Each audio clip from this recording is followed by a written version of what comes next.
Welcome back and thanks for staying with Africa News Network. My name is Cindy Mabi. Public Protector Advocate Busisiwe Mkhwebane has backed down on her remedial action on the SAIX report. She says that following legal advice, she will not be opposing the Reserve Bank's review application.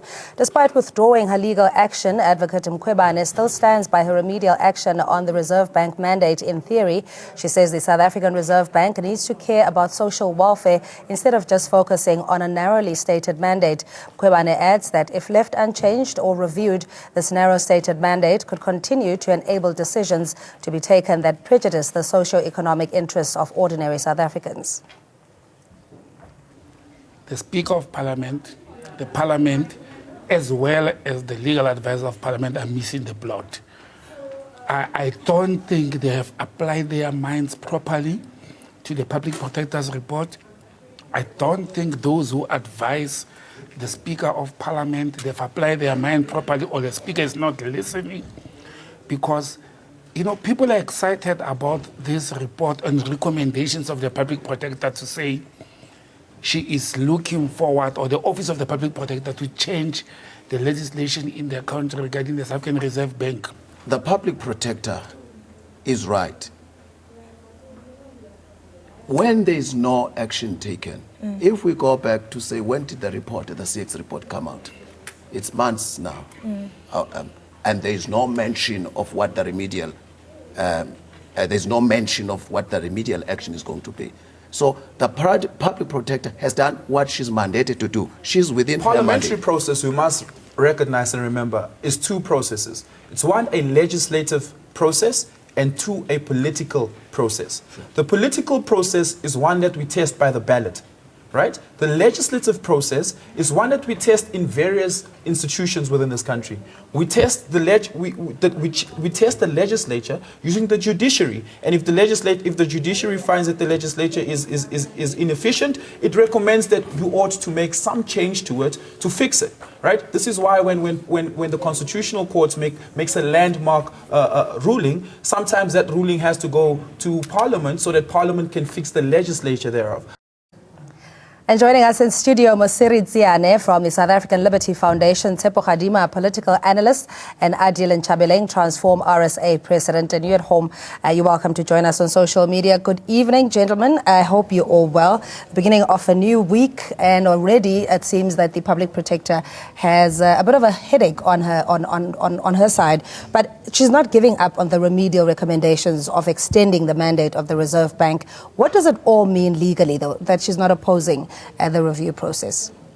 Well, it simply means that she leaves it into the hands of the court to make such. It might also mean that it's not necessarily meaning that she's giving up on it and say, listen, if this is a constitutional matter, if these are legal matters, the court will decide on this, whether my recommendations were overreach into what my powers are.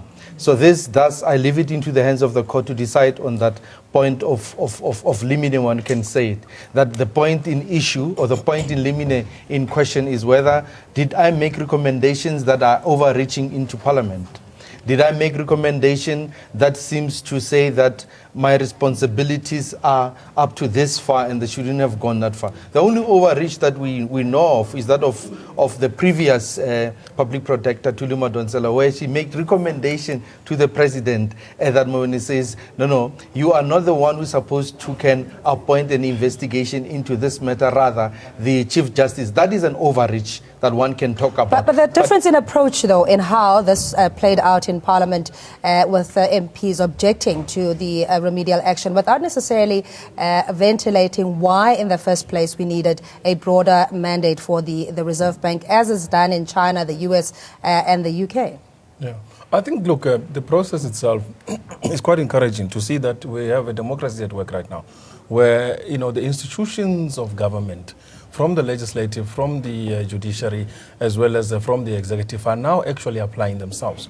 And it's really good to see that the Office of the Speaker has taken a decision to support an application in terms of the review of the decision of the Public Protector. But that does not mean they are in opposing, particularly from the NC's point of view. We must understand that the NC has taken a different position to say that they are in support of the review of the mandate for the Reserve Bank.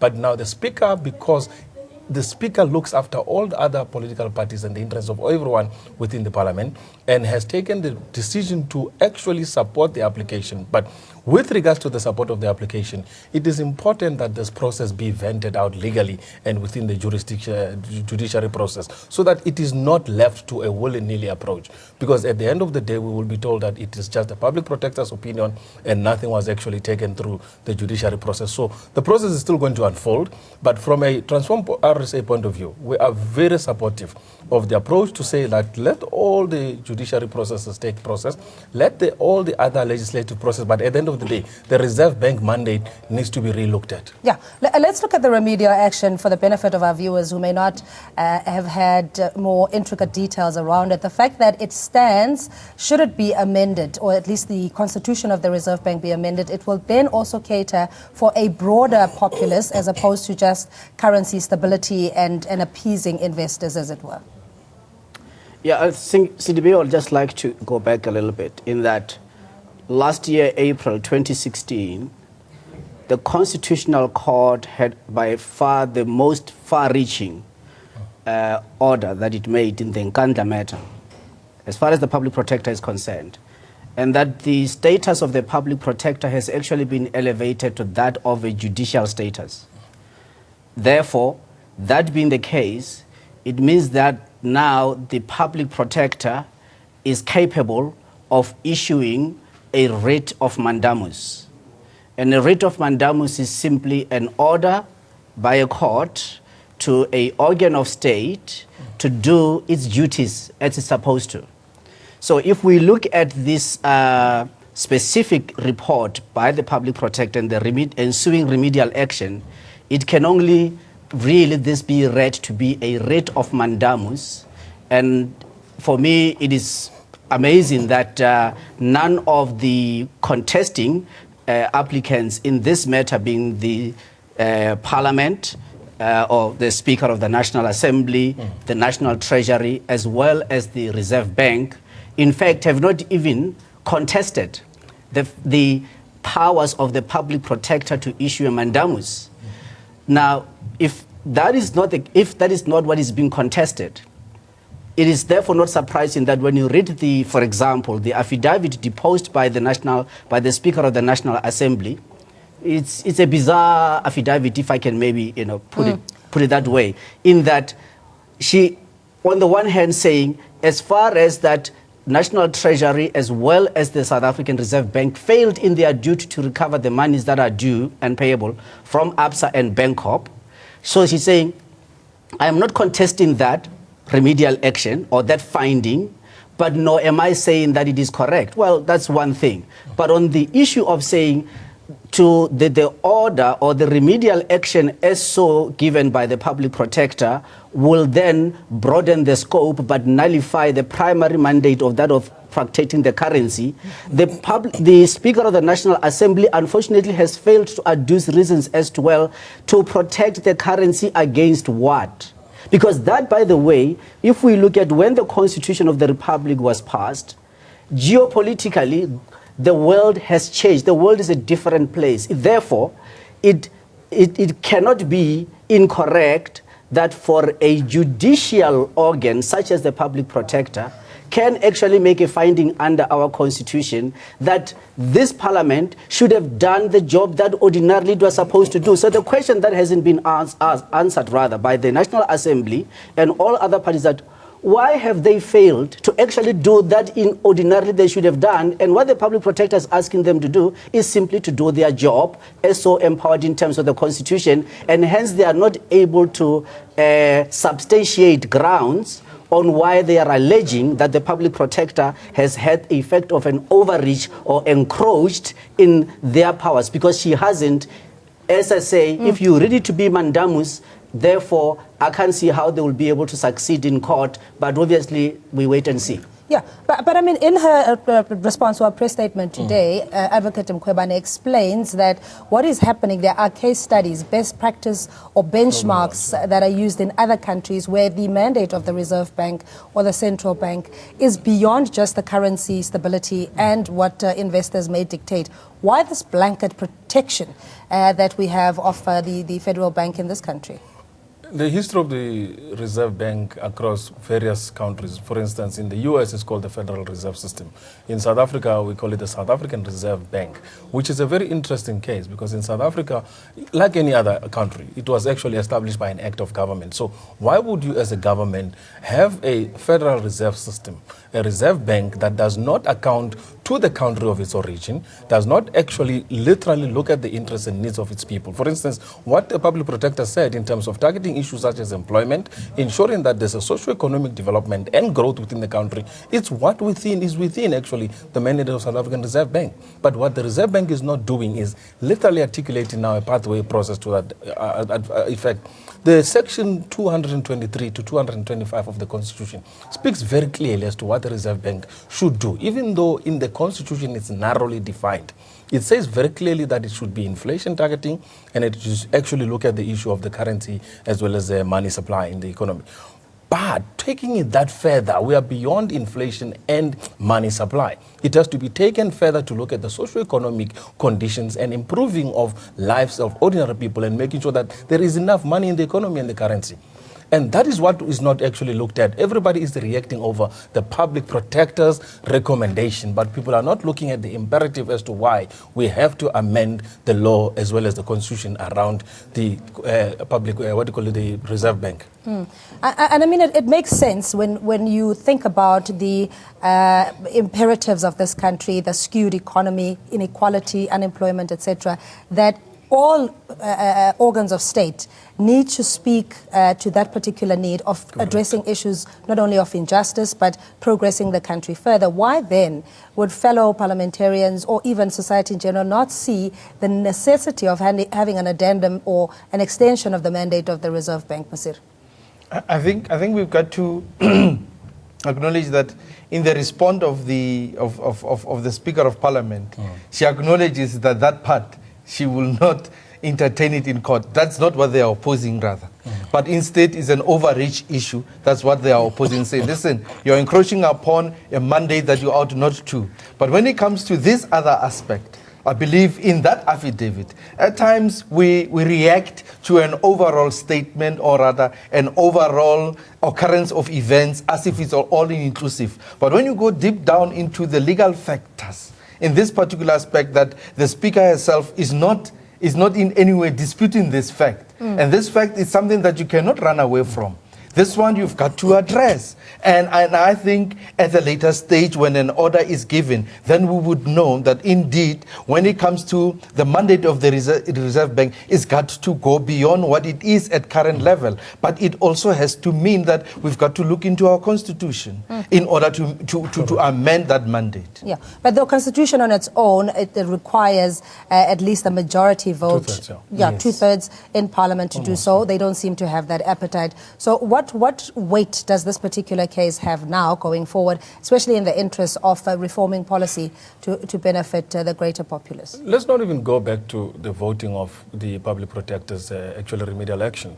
Let's look at what the huge issue is around the Reserve Bank. People are not worried much about what the public protector actually pronounced. They are worried about the change and the tampering with the system that has worked for years and has benefited only a narrow section and sector of our society. The Reserve Bank has not served the interest of the people of South Africa. And as a result, when you start challenging those who are in control of the money flow, the banking licenses, the institutions that are governed in South Africa at the macroeconomic level, you are now start tampering into a wrong area. The two-thirds in terms of the 260-odd votes that is required, according to Section 74 of the Constitution, it's much easier. The members who are majority in Parliament are ANC members. Are they opposing to this whole process? I don't know at this stage. What I know, which I saw as an outcome, is they're actually supportive of the changing of the mandate of the Reserve Bank. But within the society and within the various political parties, we have individuals who understand why the Reserve Bank must not be changed and must not be challenged. Why? Because it only stands to serve a narrow interest of monopoly capital and white monopoly capitalists who have been using the ambit of the Reserve Bank. We only have 4 banks in South Africa. where the Reserve Bank has been actually monopolizing on issuing out of licenses. The licenses of new banking comes out of the Reserve Bank. Why has the Reserve Bank never allowed for a much more spread out retail banking, cooperative banking, all other forms of banking licenses?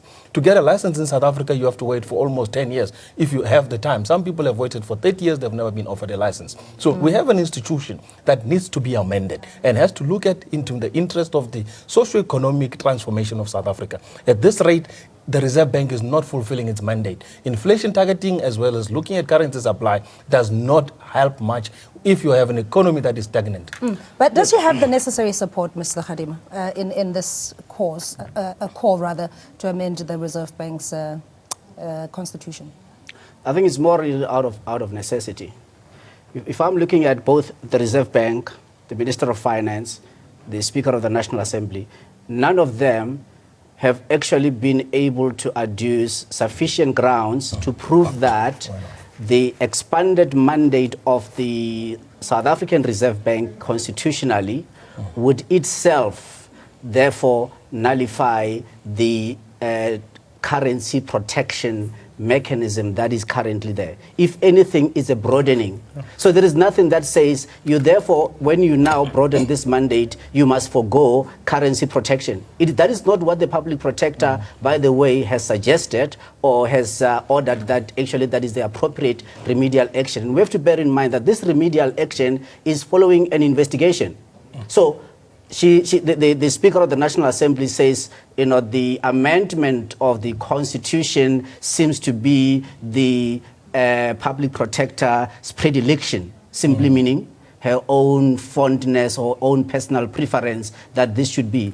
That is not true, because she makes that allegation, that is the Speaker of the National Assembly, that the amendment is the predilection of the public protector, but without actually, in her affidavit, adducing evidence to prove that indeed there is no basis. We know that the report is following an investigation, and they have not taken issue with the veracity or contest that the evidence that was considered in arriving at that report of the public protector was in any shape or form factually inaccurate or should not have been relied on. So that is the one thing. On the other hand, the other issue is this. We have to bear in mind that what the public protector is effectively saying, you must regularize the accountability of the South African Reserve Bank. And I think that takes into account the Latin, quis custodiet ipsos custodiet, who will guard the guards. Here we have a South African Reserve Bank that is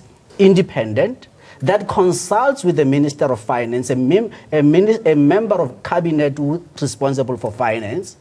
But if we look at comparable case studies, the Federal Reserve in the United States, for example, it reports to Congress.